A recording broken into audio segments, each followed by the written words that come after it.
Welcome back to another video. EA have just released another update. They had one last week and they've got one again. So let's jump in and see. They have done a lot in this update, to be fair. I've played a few games. I've played about 10 so far. I'm going to go over the updates, and then I'm going to show you some tactics that I found to be quite good so far while trying out this new update. So, with the gameplay refresh update, you can expect to see major updates to core gameplay systems like passing, shooting, goalkeeping and defending. More offensively fluid gameplay, enabling you to move the ball easier. Definitely felt that. Reduced tacklebacks and AI interceptions. Tacklebacks are the worst thing in the game, by the way. Addressed issues like defenders catching up to dribblers too often. And they have updated the rush club search. Alright, first up here, we've got defenders catching up to ball carriers too easy. This has been in the game for the whole year, and I think it was in the game last year as well. You know, I'm sure you all can understand how annoying it is. You have Vinny, or you have a really, really fast player, and Virgil van Dijk, with his 66 acceleration and 95 sprint speed, catch up to you. It is unreal. So, they have nerfed that. So this whole update is just an attacking update. That's all it is. How much better can they make attacking? This is what they've done. So yeah, now it is pretty much impossible to track back, which is kind of annoying, but at the same time, it just makes you have to be more accurate. Initially, if you miss a tackle in this game, now it's game over pretty much. If you've got like speed boosts and stuff. So, you know, a lot more to think about, but I think it's good overall because it is so annoying. As I've just said, Van Dijk catches anyone in this game, but now he doesn't. So it is what it is. And they've also made more fluid offensive positioning and better attacking support. Okay, so what does this mean? We've seen your feedback about the balance between how effective attacking and defending feels in FC25. So we've decided to make some changes to the attacking side of the game to make it more effective and fun. Funny one. Alright, anyway, improved AI teammate attacking run quality when trying to beat the offside line. Definitely felt this. This is very, very good. Basically, now, before you had like advanced forwards, poacher, they all ran straight past the offensive line and they were offside every single time.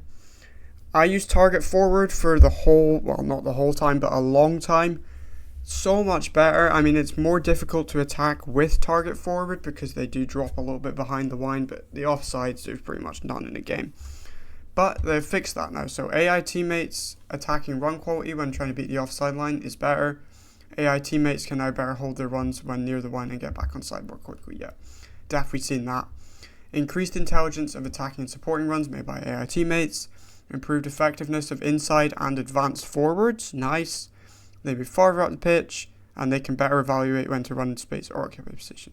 So what you're seeing a lot more of now is advanced forward. They just sit on the line. So like here, for example, this guy, very, what he would do now is he would be about here. This is before the update. Now rather, he would be about here. And you'd get that through ball in behind, defender wouldn't catch him and you'd have a one-on-one. And also, players are now able to provide quicker support when they're familiar with their role.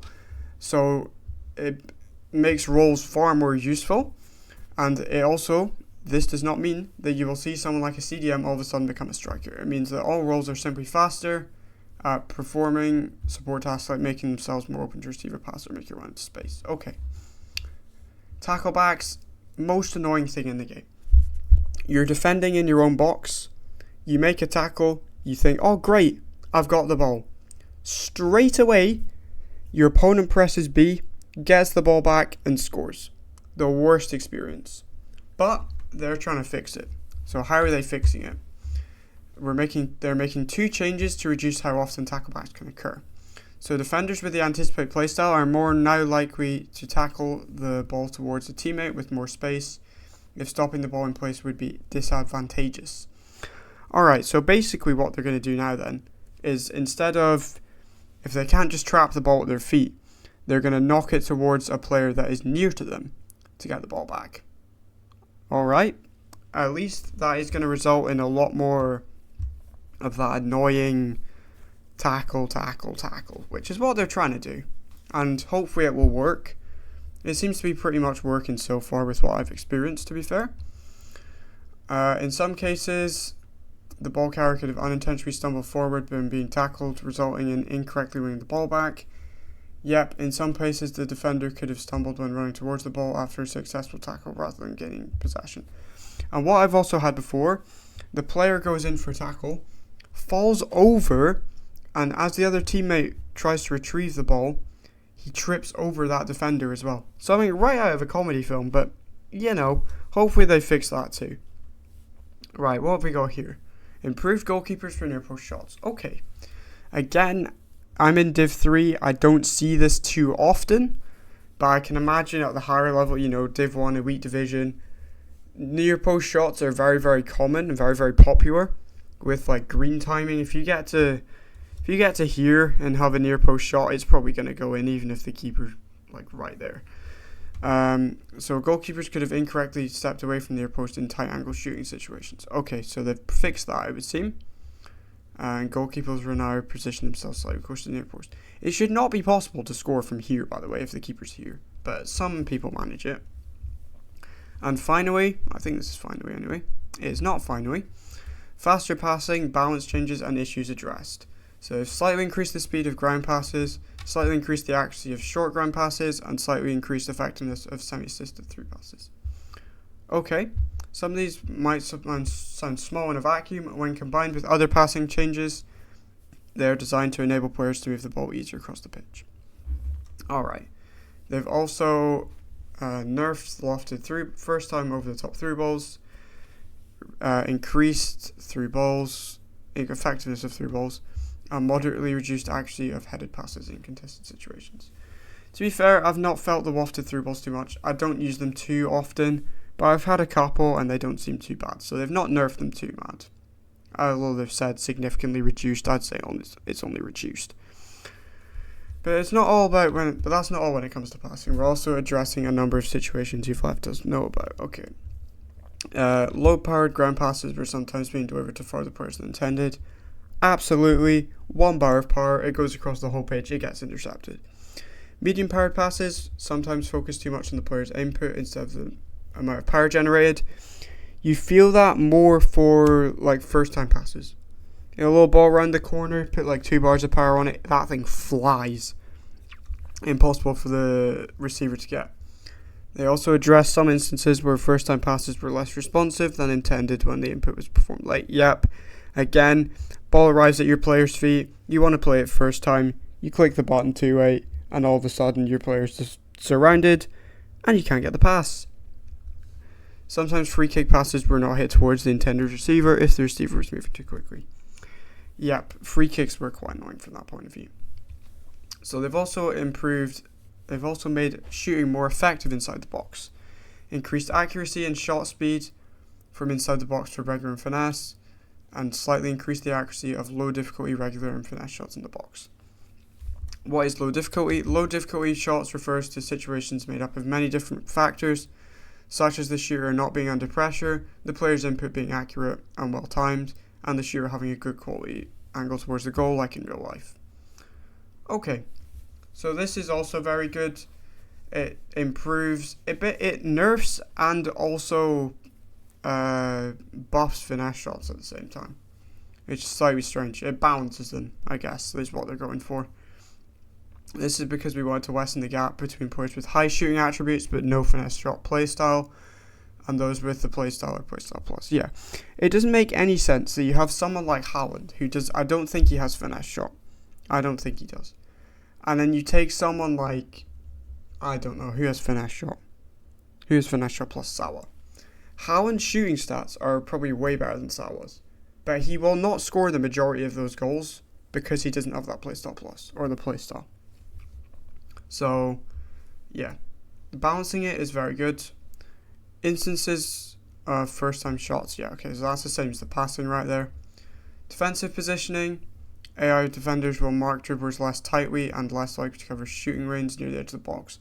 Again, this is a buff to finesse shots if you think about it, because if you're not being closed down on the edge of the box, green time that finesse shot, bam, top corner, guaranteed goal.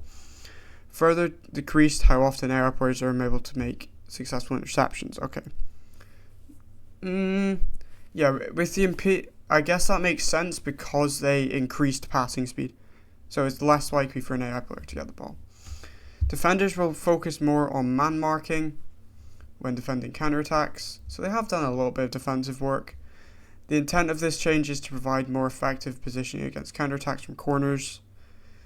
Alright, is what it is. Right mid and left mid players with the winger balance role can drop deep when defending. Okay. False backs could stay central for too long when the team lost possession. They will now immediately look to return to their LB or RB position. Okay, fairs. So pretty good on the gameplay side of things. They've also added this in at the end. It's basically hopefully making rush points easier to get. For example, if there is a minimum 75 defensive requirement, selecting that will give you 5 search results with applicable player items. Okay, sounds good. Sounds good, but people will probably just ignore it anyway. They'll go out of their way to not have that. Okay, so that's an overview of the update. I'm now going to get into my tactics that I've been using so far. Alright, jumping into the tactics right here. I've got 2 formations to show you. First up is the 4-4-1-1, which I have enjoyed using a lot actually. This is really nice. It's a little bit less defensive than the next formation I'm going to show you. I don't know whether build up or defend is better. I'm trying to decide. It depends what you want. If you want to be more attacking, go build up, of course, and if you want to be slightly more defensive, go defend. But as you can see, we've got inside forward, playmaker, and then advanced forward, and all of the back 4 are staying back on defense, which is really important now. Alright, next up, the 4-2-3-1. So I used to use the 4-2-1-3. I used one game with that in the new update and decided it was done with. So we've slightly changed to the 4-2-3-1. Very similar, playmaker, advanced forward, inside forward. Same as the 4-2-3-1 in terms of the player roles, just 4-2-3-1 instead. Fullback, balanced or defender, I haven't really decided yet. Depends again, if you want to be more defensively solid, of course put it on defend. But there we go, that is the new patch. I hope you guys have enjoyed this video, and if you have, please remember to like and subscribe, and I'll see you in the next one. Thank you for watching.